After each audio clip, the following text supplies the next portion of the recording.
Hi, this is the 13th Wolfman. This is another top 5. Today's top 5 is the top 5 vampire films. Of course, this is my opinion, and at the end I'm going to ask you to hear yours. So, here we go. At number 5, the 1985 film Fright Night. Yeah, I know a lot of you think that should be higher on the list, but wait till you hear the list and then make your opinion known.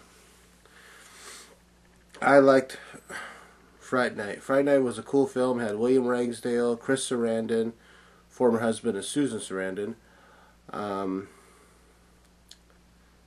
Amanda Bierce, who went on to do Married to Children, and I can't believe I'm just blanking on the guy's name, but Fright Night was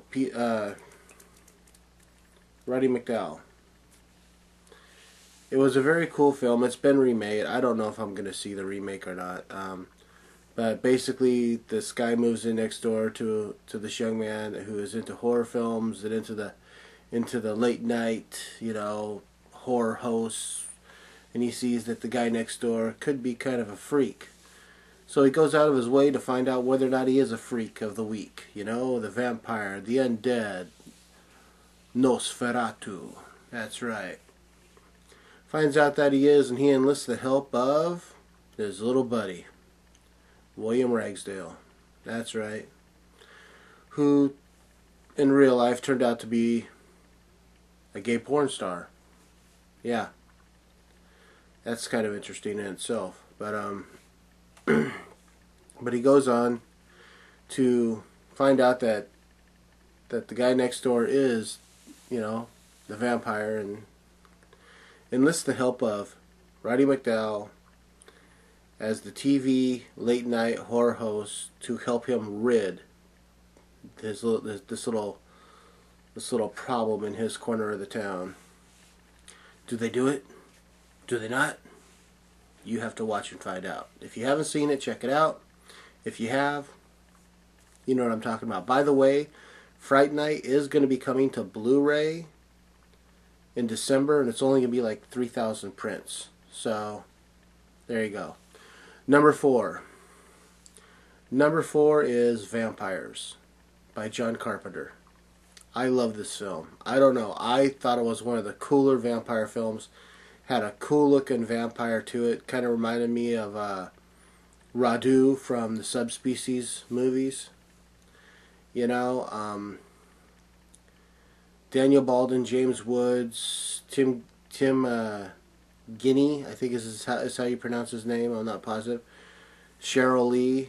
I liked it. I don't know. It gets picked on a lot for being like goofy and whatnot, but I don't know. I thought it was kind of one of the cooler films that came out. Vampire Slayers type of movie. And I enjoyed it.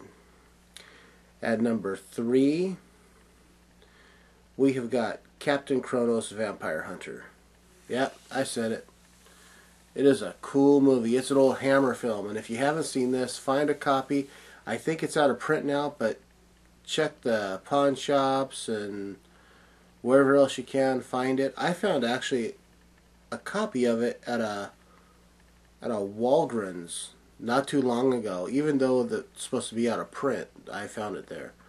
So just check around. Halloween's coming up. You might find a copy somewhere in one of your stores. It's a really cool movie to watch, and it's a fun film.